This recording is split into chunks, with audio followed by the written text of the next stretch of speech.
Hello, baby. Hello, bebe. Miss mo na ang daddy? Sabihin mo, uwi ka na. Na? Diretso dito sa amin, ha? Nag-iintay kami dito. Alalahanin mo, may asawa at anak na nag-aantay sa'yo. Oh. Wala kang ibang Ha? tuluyan kundi kami. Ayan.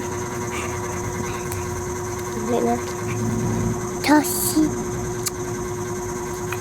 Ah. I see. Picture. Ilang araw na hindi namin kasama si Mr. mga guys. Di daga daga beres Ang hirap mga guys, lalo kung wala kang communicate sa kanya. Di mo alam kung ano talaga yung sitwasyon niya, kung okay ba siya. Kaya ang hirap. Kaya gusto ko na makapagbisita sa kanya para alam ko kung ano yung totoong sitwasyon niya. Kailangan ko na ako mismo ang makaalam. Wala kasi tayo mapag-iwanan mga guys.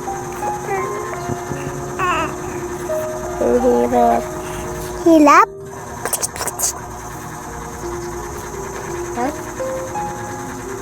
Hindi kasi nakikinig sa akin.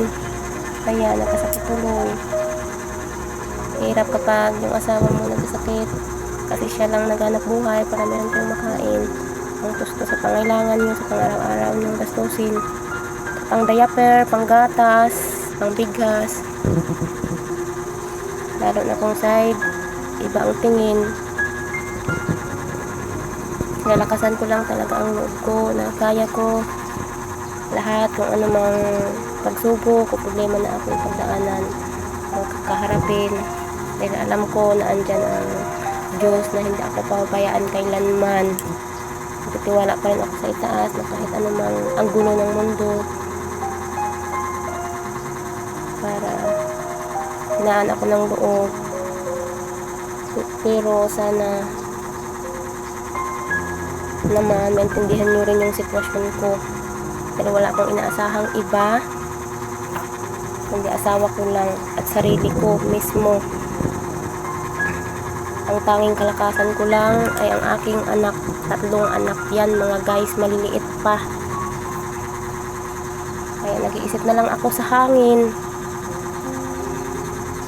kung okay pa ba tayo, kailan ba tayo makauwi. Ayan mga anak ko mga guys. Ayan. Natulog din po yung isa kong anak. Ayan, natulugan na rin.